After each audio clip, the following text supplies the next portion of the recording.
you need to like people to be able to give quality customer service, because if you don't like people, then you don't care about them, you know, and you need to care about them. Our customer service is number one, is to greet that client when they come in, make them feel comfortable, make sure they're not feeling left out. You know, always say hi if you're on the phone. Just one moment, I'll be right with you. Kind of let them know, you know, hey, you're going to be next. I'm going to focus on you next. Most families are stressed. Most families are working families, and there's a lot going on in their life. So if we can just slow them down for a little bit, make them feel comfortable, make them realize that we can help each other if we work together, I think that's really the goal. I think it's very important for a person to smile, especially if you're doing customer service, because if you don't smile, you may not seem approachable. And so if you're just sitting there at your desk, the customer might think twice about going to you, and if they see a smiling person, then they'll go to them.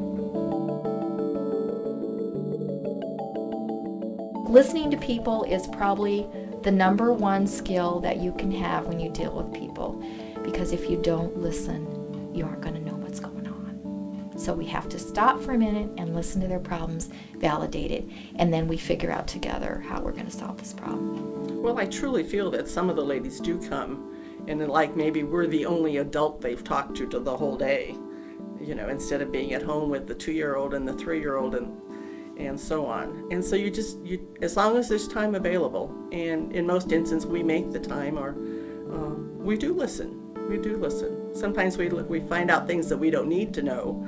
Sometimes she'll share things that we need to give her a referral on then, so that she can get help in another area then. Oh, I always listen. If I have to say, well, you know, we can go in another office and you can tell me about what happened, and it's happened before. I'll always act like I'm just, you know, I want customer service wherever I go, so I always want to make sure, you know, hey, this is what we're about.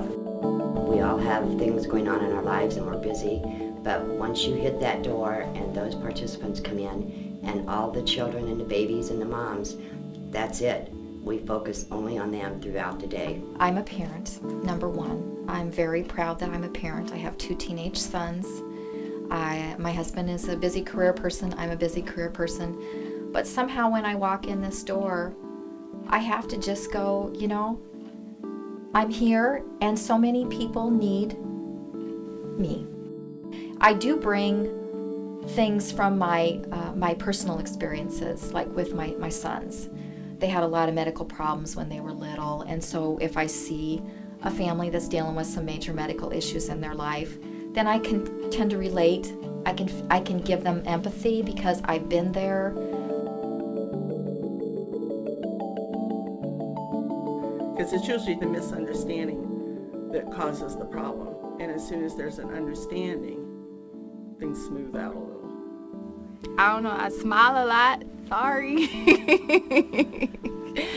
I try to greet them pleasantly, find out what the problem was, see if I could solve it for them. I think after, you know, you greet them with a pleasant smile, you try to figure out the problem for them, they'll feel a little bit more comfortable with you. They'll calm down a little bit more after you figure out what's going on or what's the problem with them. I try to, first of all, get the person calm down. I talk very, very quietly, very soft-spoken. If they're angry, tell me what's wrong. And it's amazing. All of a sudden, you find out all these things. And it wasn't the fact that maybe they waited for 20 minutes or the store wouldn't give them this or that. There was something else going on. The WIC sites are held in a variety of different locations. A lot of us have to contend with just one large room in a church basement or in an old armory. The environment is always a challenge to us. If you have some sensitive things to talk to them about, make sure that you don't talk too loud. Get good eye contact with them. Maybe, you know, a touch on the hand if possible, if you're talking about something, or if they're a little emotional about something, and maybe just a pat on the hand can make them feel like, gosh, she's really focusing in on me. Sometimes it's important for staff to pitch in and take one of the children aside, or to try to hold them. The other day we had a mom who wasn't feeling too well, so I held the baby, you know, while she went and took care of other things. But we all do. We all like being the grandmas there. We have different cultures that come into the office now. So I feel uncomfortable sometimes, but as you know, each time that I approach it, I get better. Like we have the Sudanese that come in, the Hispanic. I don't speak very much Spanish. I speak enough to get, you know, the client through my part of the program. And that's my hardest part, is when the Sudanese women come in, they don't speak any English. They speak Nuer. It's hard, you know, I have to show them things. That's what we do a lot of, like showing them things, or I just practice a little Spanish with the people that speak Spanish. That's my hardest part, is when the people come in that I don't speak their language. I try to learn words that make them feel comfortable.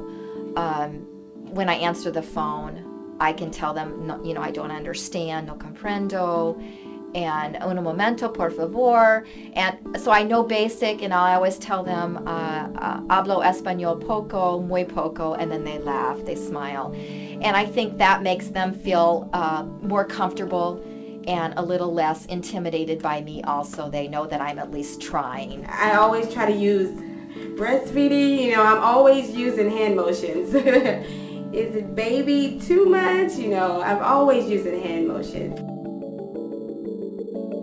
Never judge a person on their appearance, because they may appear, maybe they're not dressed as well, you know, but they may be the nicest person that you've ever met.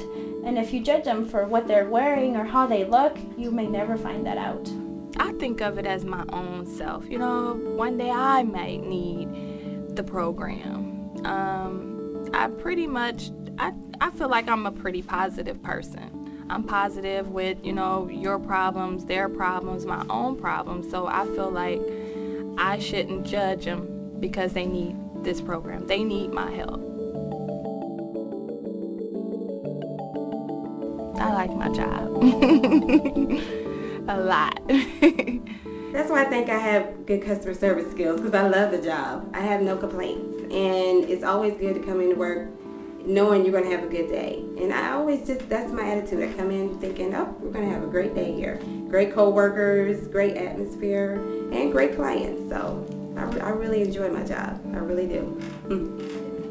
I had a mom that came into me, and she was around 7.5 months pregnant.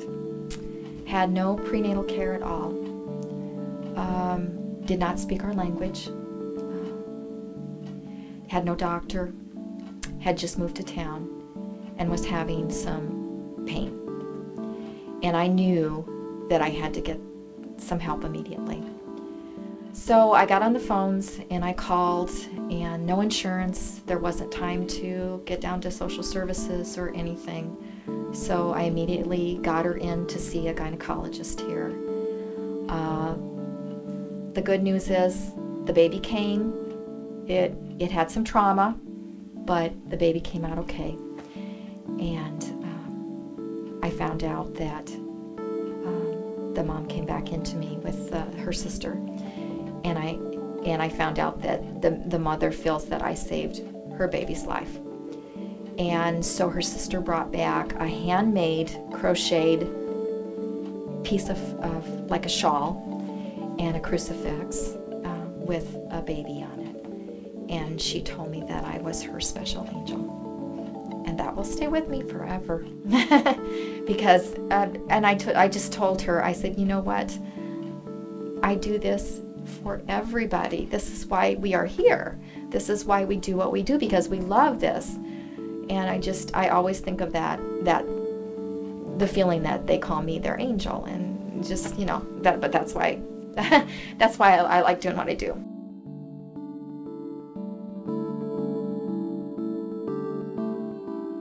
All it takes is one person in your life to make a difference.